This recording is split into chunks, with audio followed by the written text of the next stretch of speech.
Okay, this time we're back and we're going to be doing a direct comparison of the RPAL with one of the top selling lanterns on Amazon.com. It's the Siege by Streamlight.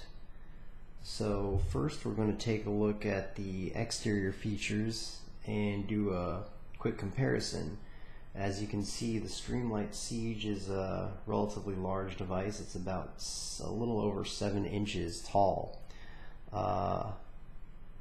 On the manufacturer's website, the base has approximately a 3.8 inch diameter, and it's a pretty sizable lantern we have here.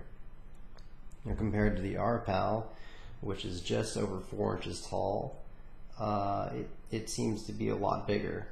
Again, the RPAL is 1.6 inches in diameter and is significantly smaller. On the top of the Streamlight, we have an integrated D hook. So there's a little clip that allows you to attach it to certain things, hang it off of hooks, anything that you need to. And on the bottom, there's the same hook. It allows you to hang the lantern upside down and basically accomplishes the same task. In addition to that, there's this lantern handle, which can be used for carrying the lantern, and I guess if you really needed to, you could use it to hang the lantern from something as well. It seems pretty sturdy, so I'm assuming that's what it's meant for. Relative to the RPAL, there are 1/4-20 inserts on either side of the RPAL. This one has the included D-ring already inserted. Now, an included D-ring can be placed on either side of the RPAL. It's not limited to one side, and if you were so inclined, you could have 2 D-rings to accomplish essentially the same function as the Siege. Now, on its own, the RPAL cannot latch onto anything specific. It would need the assistance of something like the Night Eyes S-hook, which once attached can then easily hook onto anything that the Siege can hook onto. And again, this can be attached to either side of the RPAL for relative ease of use. Okay, so let's take a look at the LED side of things. On the Siege, there is this plastic diffuser. Now, the diffuser is meant to be removable to expose this plastic dome. Now, this is intended usage as the dome is meant to provide even more lumens when required. As you can see here, there are 4 LEDs surrounding a single red LED in the middle. Using the inside of the plastic diffuser, there's another reflector that's meant to cast light in all 360 degrees around the Siege, and it's pretty effective. The light comes out pretty evenly, and it does distribute light in a 360 degree range. The RPAL, on the other hand, has 3 LEDs placed at 120 degree intervals. As opposed to the Siege, light is directed straight away from the LEDs, so there's no reflection or refraction going on. It just comes straight out through the lens. The LEDs are fully exposed at all times and can get pretty bright. So let's take a look at the battery side of things. The Streamlight Siege runs off of 3 D-cell batteries. On their own, each D-cell comes in at approximately 5.1 ounces. The Streamlight Siege on its own weighs 14.4 ounces. Combined with the 3D batteries, the total comes out to a whopping 29.7 ounces. So it's not exactly light. That's 1 pound, 13.7 ounces. So a little more than over 1.5 pounds. You know, when you're carrying this thing, you really feel it. So the batteries are inserted according to the battery indication diagrams located inside the device. It's important. The battery locations are keyed. So what Streamlight has done is created this little keyed feature that you're supposed to line up, trying to get it in there, and then you twist it close. Relative to the RPAL, which runs off of an 18650 lithium-ion battery, the lithium-ion battery is significantly smaller in diameter and probably as long as the D-cell battery.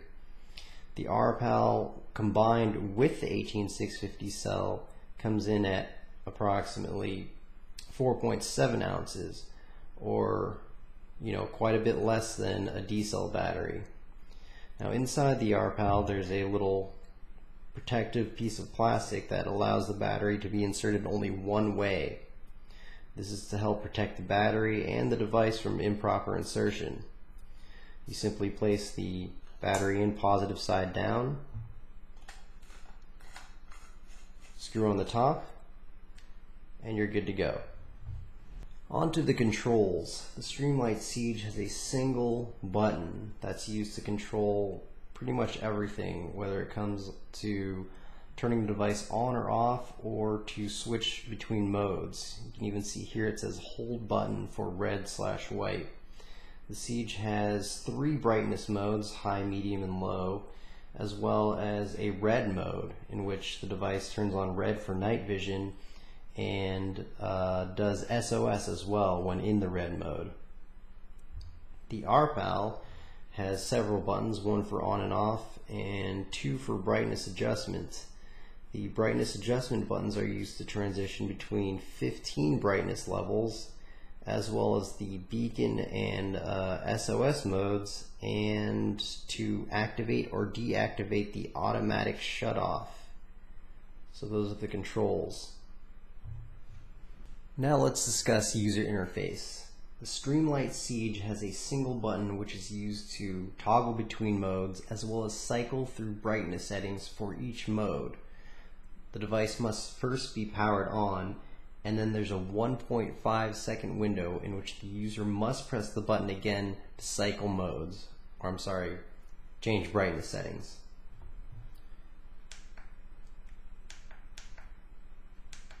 The device must be turned off and on again each time you wish to change between brightness modes.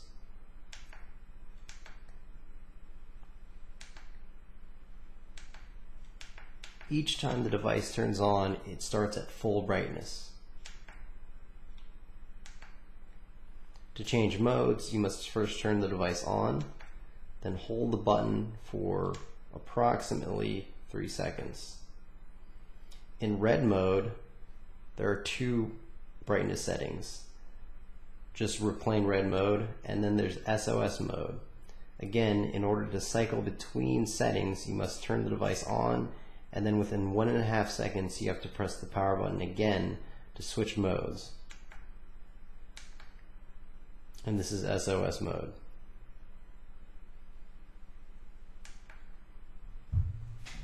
As mentioned in our previous video, the RPAL retains mode and brightness setting between on and off cycles. So the user must simply turn the device on and it will return to the previous brightness setting that it was last left at. There's no cycling through brightness settings or modes. In order to enter the beacon mode, both brightness adjustment buttons must be held down at the same time for approximately 4 seconds. The user can then turn the device off and it will return to the same mode.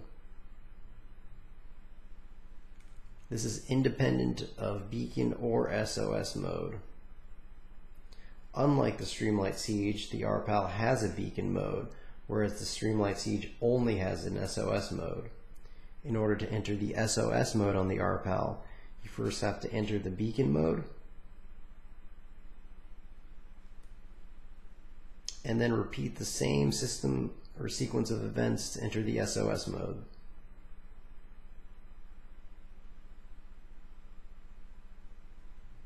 And again, the RPAL will retain the mode state between on and off cycles.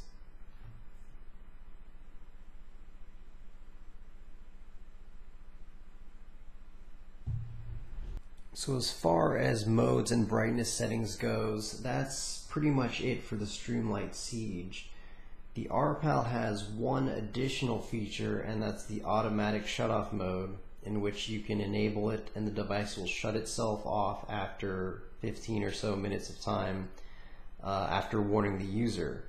The Streamlight Siege will simply go on until the user shuts the device off or the batteries run out of power. Both devices have a low battery indicator.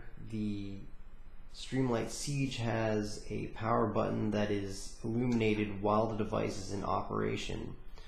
Once the batteries enter a low level, the device will transition from a green power light to a red one. The RPAL will simply warn the user that the batteries are running low by flashing.